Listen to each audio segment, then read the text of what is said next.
అందరికీ నమస్తే. Welcome back to my channel V for vocabulary in Telugu. మీ అందరి సపోర్ట్‌కి థ్యాంక్ యూ సో మచ్ అండి. సో, మేబీ అందరూ క్రికెట్ మ్యాచెస్ వస్తున్నాయి కాబట్టి ఎక్కువ మంది ఫోకస్ అయితే చేయట్లేదు నాకు అర్థమైంది. సో, నిన్నటి వీడియోకి కరెక్ట్‌గా ఆన్సర్ చేసిన వాళ్ళు విద్యార్థి గారు, చందు గారు, వెంకటేశ్వరరావు గారు కాకినాడ, నీలు గారు ఇచ్చాపురం అండి, శశికళ గారు thanks for your great support అండి. సో మనము నిన్నటిచ్చినటువంటి ఛాలెంజ్కి ఆన్సర్ ఫుల్ ఫ్లెడ్జ్డ్గా నేర్చుకుందాం. మీకు ఇచ్చిన ఛాలెంజ్ బ్యాంక్రప్సీ. బ్యాంక్రప్సీ అని పలకాలండి. చాలామంది టీ యొక్క సౌండ్ను కూడా కలిపి బ్యాంక్రప్టసీ అని కూడా అంటూ ఉంటారు. సో టీ యొక్క శబ్దం అనేది సైలెంట్ అండి ఇక్కడ ఈ వర్డ్లో. సో మనం ఎలా పలకాలి? బ్యాంక్రప్సీ అని పలకాలండి. ఆ వర్డ్ కింద ఇచ్చాను చూడండి.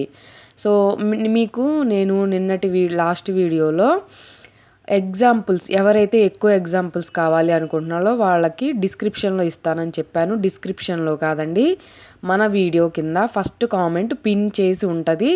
మోర్ ఎగ్జాంపుల్స్ కావాలి అన్నవాళ్ళు ఇంకా మీరు వరి అవ్వక్కర్లేదు, ఒకసారి అక్కడ ఇచ్చాను, మీరు చూడగలరు. సో బ్యాంక్రప్సీ అంటే దివాలా అని అర్థం అండి. మీకు ఇప్పుడు ఒక చిన్న ఛాలెంజ్ ఇస్తున్నాను, ఎంతమంది ఆన్సర్ చేస్తారో చూద్దాం. ఇప్పుడు ఇన్సాల్వెన్సీ అన్నా కూడా దివాలానే, బ్యాంక్రప్సీ అన్నా కూడా దివాలానే. అసలు ఈ రెండింటికి మధ్య తేడా ఏంటి అనేది ఎవరైనా చెప్పగలిగితే కమెంట్ సెక్షన్లో విత్ ఎగ్జాంపుల్తో సహా చెప్పండి, అందరికీ ఉపయోగపడేలాగా. నేను నెక్స్ట్ వీడియోలో దీనికి ఫుల్ ఫ్లెడ్జ్డ్గా ఆన్సర్ చెప్తాను. బ్యాంక్రప్సీ అంటే దివాలా ప్రక్రియ అని అర్థం అండి.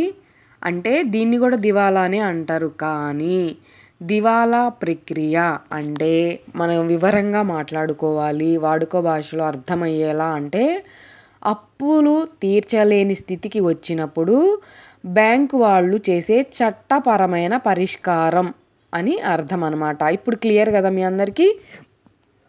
జనరల్గా మనం డైలీ లైఫ్లో ఈ పదం ప్లేస్లో ఫెయిల్యూర్ ఏంటి, డెబిట్ ఏంటి, సో బెగ్గరీ లేదా ఇన్సాల్వెన్సీ లాస్ట్ వీడియోలో మనం నేర్చుకున్నాం కదా. సో ఇలా వాడుతూ ఉంటామండి.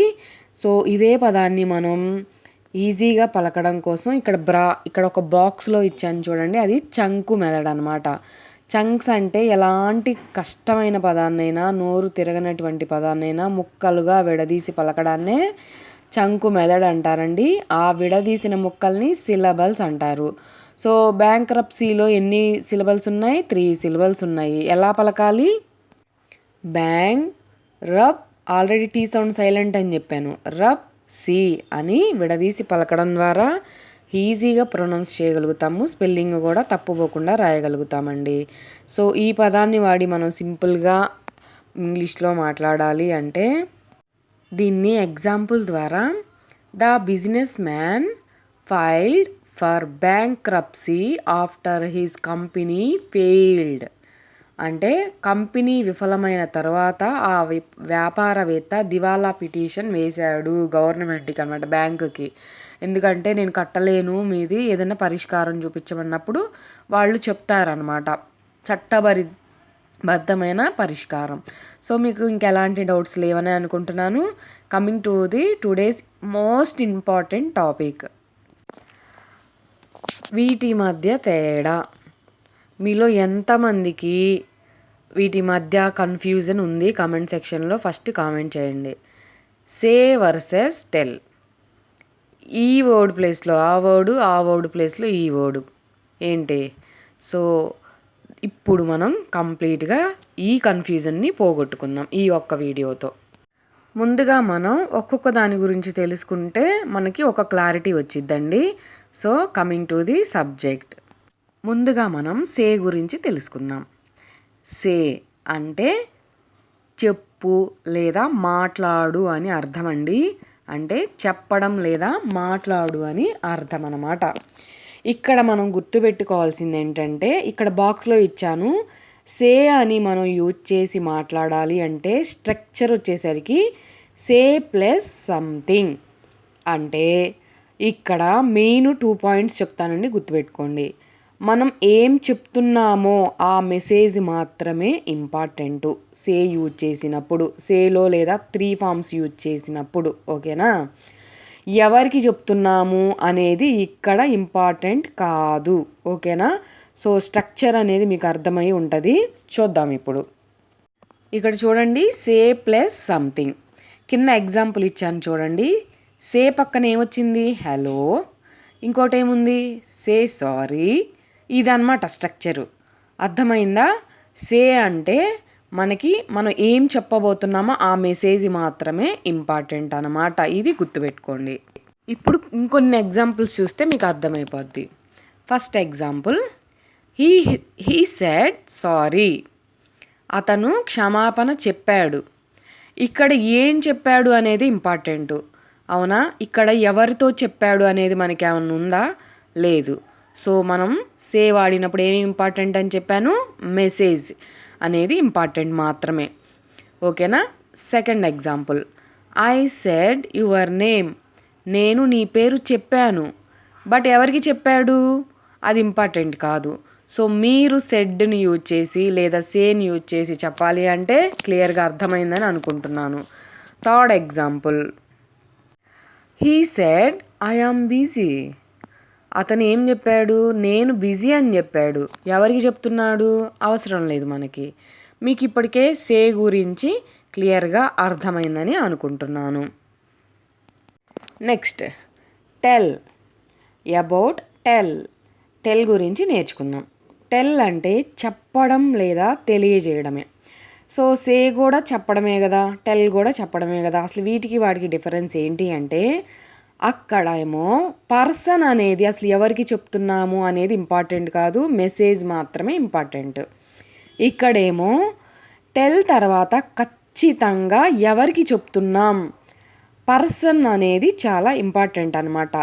ఇక్కడ మనం బాక్స్లో టెల్ని యూజ్ చేసి మీరు 3 ఫార్మ్స్లో మాట్లాడాలి అంటే ఏంటి స్ట్రక్చర్ అనేది ఇక్కడ ఇచ్చాను చూడండి. Tell plus person plus something. ఓకేనా?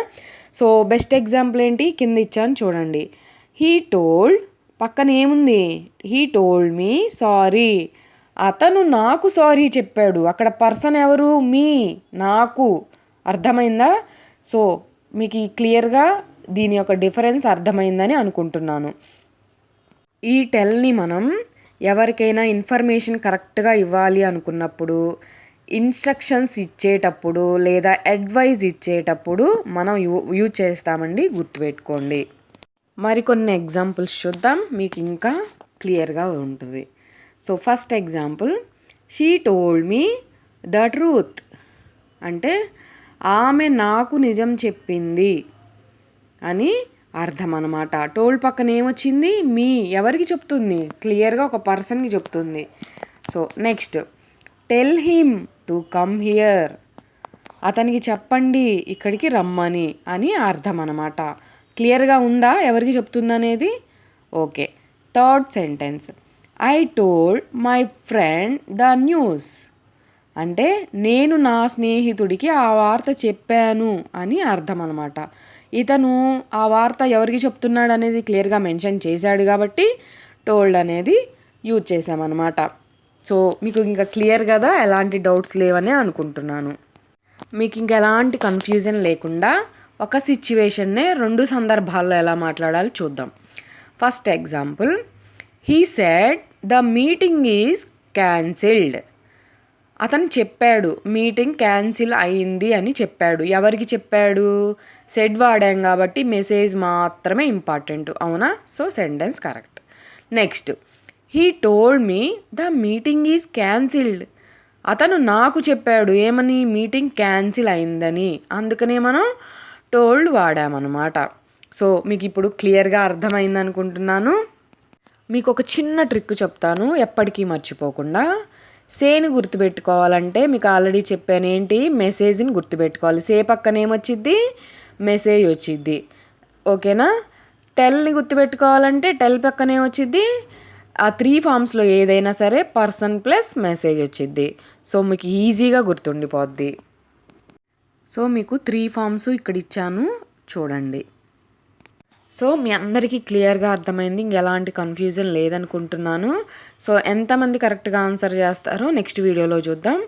First challenge, he dash me A secret. ఆ ఫిల్ ఇన్ ద బ్లాంక్లో కింద 2 ఆప్షన్స్లో ఏది కరెక్టో కామెంట్ చేయండి.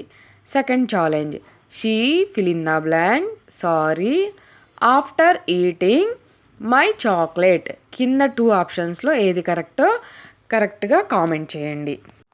సో మీ అందరికీ ఈ వీడియో చాలా యూస్ఫుల్ అయిందని అనుకుంటున్నాను, ఈవెన్ నాకు కూడా. సో మీకు కనుక మన వీడియో నచ్చినట్లయితే లైక్ చేయడంతో పాటుగా ఖచ్చితంగా హైప్ చేయండి. సో ఇంకో 10 మందికి మన వీడియో అయితే రీచ్ అవుద్ది. మీ అందరికీ వీడియో నచ్చినట్లయితే ఎవరికైనా షేర్ చేయాలి అనుకుంటే, యూజ్ఫుల్ అనుకుంటే తప్పకుండా షేర్ చేయండి. మీ అందరి సపోర్ట్ ఇలాగే ఉంటుంది అని కోరుకుంటూ, నచ్చితే సబ్స్క్రైబ్ చేసుకోండి. Thanks for watching.